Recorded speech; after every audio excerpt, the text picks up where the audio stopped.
ये कहानी एक नौजवान लड़के और उसकी भाभी की है जो एक सच्चे वाक़ये पर मबनी है। एक दिन की बात है, कार्तिक की भाभी रिया की कमर में बहुत ज़्यादा दर्द हो रहा था क्योंकि उसकी कमर में मोच आ गई थी। कार्तिक रिया के बेडरूम में आया और बोला, चलें भाभी, आप लेट जाइए, मैं आपकी कमर पर बाम लगाकर हल्की मालिश कर देता हूँ ताकि आपका बचा हुआ दर्द भी ठीक हो जाए। रिया ने उसे इनकार करते हुए कहा, नहीं, रहने दो कार्तिक, मैं खुद कर लूँगी। कार्तिक ने कहा, आप खुद से बाम तो लगा लेंगी, लेकिन मालिश करना बहुत मुश्किल होगा। मैं आपकी मदद कर देता हूँ, उससे आपको बाकी का दर्द भी ठीक हो जाएगा। ये कहकर कार्तिक कर्सी से उठकर बस्तर पर रिया के पास आ गया और उसे लेटने के लिए कहा। भाभी जी, बताइए कहाँ लगाना है? कार्तिक की हमदर्दी और फिक्र देखकर अब वो इनकार ना कर पाई। दरहकीकत दर्द का बहाना बंद करके वो कार्तिक को परेशान करना चाहती थी। वो शर्माती हुए पीठ के बल लेट गई और अपनी कमीज को कमर से थोड़ा ऊपर कर लिया और कहा, यहाँ पर लगाओ। कार्तिक ने थोड़ा सा बाम अपनी अंगुलियों पर लिया और आहिस्ता आहिस्ता रिया की कमर पर मिलने लगा। जैसे ही उसके हाथ रिया की पीठ पर पड़े, उसे सुकून का एहसास हुआ। कार्तिक ने आहिस्ता आहिस्ता मालिश करना शुरू कर दी और उसके हाथों का लम्स रिया को बहुत आरामदायक लगा। जब जब कार्तिक की अंगुलियां उसकी कमर के बंद के काब आएं, रिया का दिल जोर जोर से धड़कने लगा, लेकिन उसने खुद को संभाला और कार्तिक की मदद का शुक्र अदा किया। कार्तिक ने पूछा, भाभी, ज्यादा दर्द कहाँ हो रहा है? रिया इस वक्त थोड़ी घबराई हुई थी, बेसाख्ता जवाब दे बैठी, थोड़ा सा नीचे है। कार्तिक ने फिर से थोड़ा और नीचे बाम लगाने की कोशिश की। अगरचा वो मालिश महज एक रस्म थी, लेकिन रिया को कार्तिक के हाथों का लम्स बहुत सुकून दे रहा था। भाभी जी, अगर आप शलवार को थोड़ा नीचे कर दें तो बाम अच्छे से लग सकेगा, कार्तिक ने कहा। उस पर रिया थोड़ी हैरान हुई, फिर भी उसने अपनी शलवार को थोड़ा सा नीचे सिरका दिया। नाड़े के बंधे होने की वजह से शलवार पूरी तरह से नीचे नहीं हो सकी, लेकिन कुछ हद तक सिरक गई। कार्तिक ने फिर कहा, भाभी जी, आपकी जल्द कितनी साफ है, बहुत ही गोरी है। कार्तिक की इस बात पर रिया के गाल शर्म से सरक हो गए, लेकिन वो उल्टी लेटी हुई थी, इसलिए कार्तिक उसे देख नहीं सका। उसे यकीन था कि कार्तिक उसकी देखभाल में मग्न था और उसकी बातों में कहीं ना कहीं इज्जत भी झलक रही थी। कार्तिक ने थोड़ी देर और मालिश की और जब रिया ने कहा कि अब ठीक है, तो वो चुपचाप उठकर ऊपर चला गया। रिया को आज एक अलग ही सुकून महसूस हो रहा था। सालों बाद किसी ने उसे इस तरह से तौजा दी थी जिसमें हमदर्दी और छिपा हुआ प्यार था। कार्तिक के बारे में सोचती सोचती वो कब नींद में खो गई, उसे पता ही न चला। अगली सुबह जब वो जागी तो उसने खुद को तरोताज़ा और प्रस्कौन महसूस किया। नहाने के बाद उसने बहुत सलीके से तैयार होकर सियाह रंग का सफ़ीद कढ़ाई वाला जोड़ा पहना और ऊंची हैल वाली सफ़ीद सैंडल भी पहनी। हल्का सा मेकअप करने के बाद वो किचन में नाश्ता तैयार करने लगी। नाश्ता बनाते वक्त वो बार बार किचन के दरवाजे पर आकर सीढ़ियों की तरफ देख रही थी। कार्तिक के काम पर जाने का वक्त हो गया था। जैसे ही वो नाश्ता तैयार करके बाहर आई, कार्तिक सीढ़ियों से नीचे उतर रहा था। आज तो बहुत ही बेहतर लग रही हैं भाभी जी, लगता है कल की मालिश का असर हुआ, कार्तिक ने मुस्कुराते हुए कहा। उसकी नजरें रिया के लिबास और फिर पेंसिल हेल वाली सैंडल पर थीं। रिया ने भी मुस्कुराते हुए जवाब दिया, असर तो हुआ, लेकिन तुझे कैसे पता? कार्तिक थोड़ा शर्माते हुए बोला, भाभी जी, आज आपने हमेशा की तरह हील वाली सैंडल पहनी है तो मुझे लगा कि कमर का दर्द अब ठीक है। रिया ने हंसते हुए कहा, बिल्कुल बिल्कुल सच पहचाना तूने। अब डाइनिंग टेबल पर बैठ, मैं नाश्ता लेकर आती हूँ। फिर दोनों साथ में नाश्ता करने लगे। इसी दौरान कार्तिक ने रिया से पूछा, भाभी जी, आप कभी साड़ी नहीं पहनती क्या? रिया ने जवाब दिया, पहनती हूँ, लेकिन बहुत कम, साल में एक आध बार अगर कोई खास मौका हो तो। क्यों? कार्तिक ने कहा, नहीं, बस इसलिए कि मैंने आपको कभी साड़ी में नहीं देखा। मेरा ख्याल है आप पर साड़ी बहुत ही अच्छी लगेगी। फिर कार्तिक जाते वक्त बोला, भाभी जी, रात का खाना मैं बाहर से ही ले आऊंगा, आप बनाना मत। रिया ने मुस्कुराते हुए कहा, ठीक है। तो कार्तिक ने फिर कहा, अगर किसी और चीज़ की ज़रूरत हो तो बता दीजिएगा, मैं आते वक्त ले आऊंगा। उस पर रिया ने कहा कि उसे किसी और चीज़ की ज़रूरत नहीं है। और फिर कार्तिक के जाने के बाद वो छोटे मोटे कामों में लग गई। उसके बाद वो ऊपर जाकर कार्तिक के कमरे को भी ठीक करने लगी। इसी दौरान रिया को इसके बस्तर के नीचे कुछ कपड़ा पड़ा हुआ नजर आया तो उसने नीचे झुककर उसे बाहर निकाला। उसकी आंखें हैरत से फुटी की फुटी रह गईं। वो एक सफ़ेद रंग का रेशम का अंडरवियर था जो शायद किसी लड़की का था। रिया ने उसे गौर से देखा और समझ गई कि ये किसी की ज़ाती चीज़ हो सकती है जो गलती से यहाँ रह गई हो।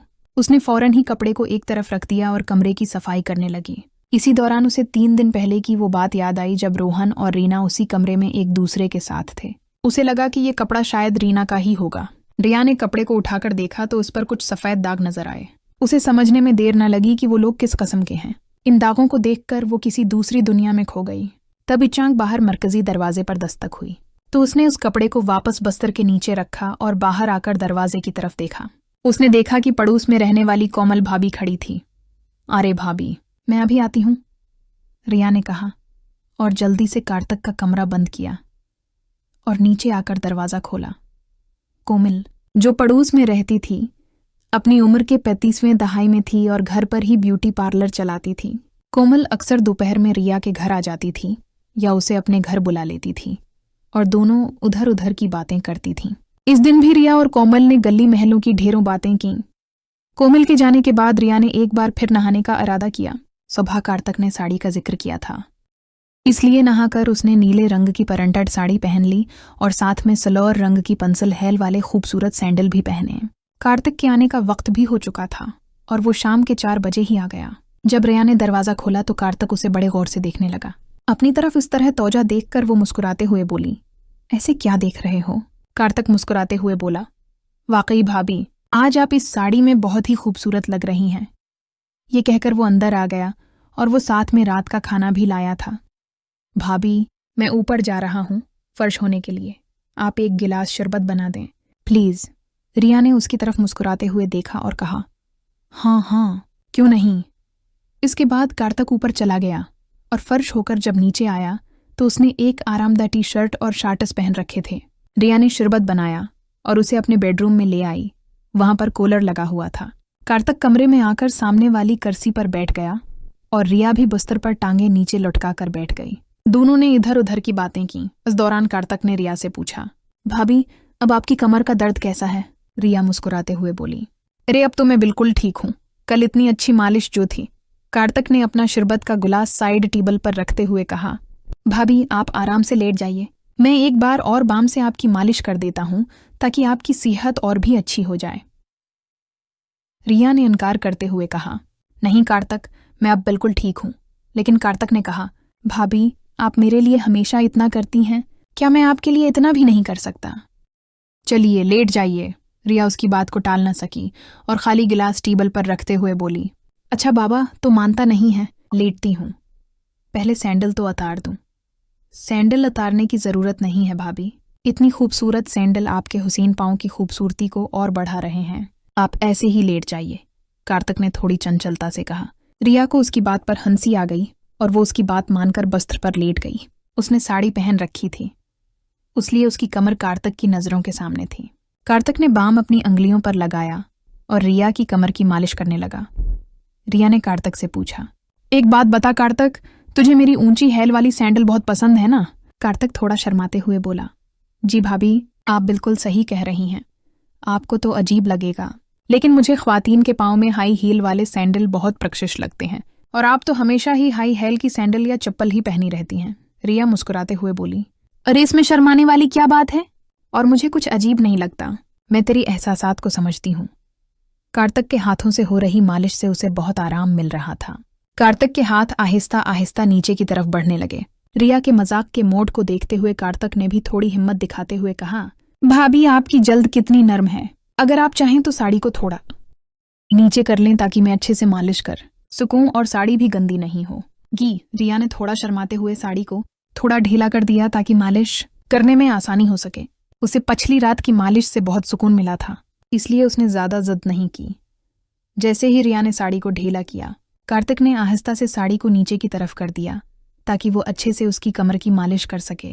लेकिन इसी वक्त रिया को एहसास हुआ कि उसने जल्दीबाजी में कोई गलती तो नहीं कर दी है और उसे थोड़ी बेचैनी महसूस हुई। उसने फौरन सूरत हाल को संभालते हुए साड़ी को दरस्त किया और कार्तक को रख जाने का इशारा दिया। कार्तक ने बगैर कुछ कहे आहिस्ता आहिस्ता रिया की कमर की मालिश जारी रखी। उसे जैसे जैसे गहरा सुकून मिल रहा था, वो मालिश से मिलने वाले आराम का लुत्फ ले रही थी और उसे कोई एतराज नहीं हुआ। कार्तक ने मालिश को जारी रखते हुए आहिस्ता आहिस्ता अपने हाथों को नीचे की तरफ बढ़ाया। रिया को मालिश से राहत मिल रही थी, लेकिन उसे महसूस हुआ कि कार्तक ने थोड़ी और हिम्मत कर ली है। उसने महसूस किया कि वो उसकी पीठ के पिछले निचले हिस्से पर ज्यादा तौजा दे रहा है।